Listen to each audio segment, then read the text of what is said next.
கவலை, எவ்வளவோ பிரசங்கம் கேட்டாலும் கவலை இருந்துச்சுன்னா அந்த பிரசங்கம் ஒர்க் அவுட் ஆகாது.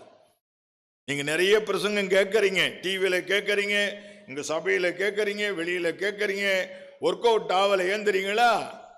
அந்த கவலை அந்த வசனத்தை நெருக்கி விடுகிறது, நெருக்கி விடுகிறது.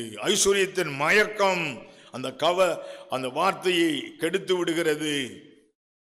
நீங்கள் ஒன்றுக்கும் கவலைப்படாமல் எல்லாவற்றையும் குறித்து ஸ்தோத்திரத்தோடு கூடி ஜெபத்தினாலும் வேண்டுதலினாலும் தேவனுக்கு தெரியப்படுத்துங்கள் என்று வேதம் சொல்லுகிறது. நாளை தினத்தை குறித்து கவலைப்பட வேண்டாம் என்று இயேசு சொல்லுகிறார். கீழ்ப்படியுங்கள். யெகோவா ஈரே என்று சொல்லுகிற நீங்கள் எப்படி கவலைப்படலாம்?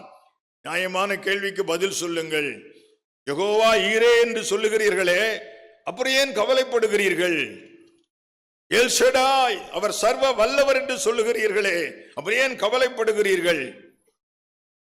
கவலைப்படுவது ஆண்டவர் கொடுத்த ஆசீர்வாதத்தை தடுத்துவிடும். இன்றையிலிருந்து விசுவாசியுங்கள்.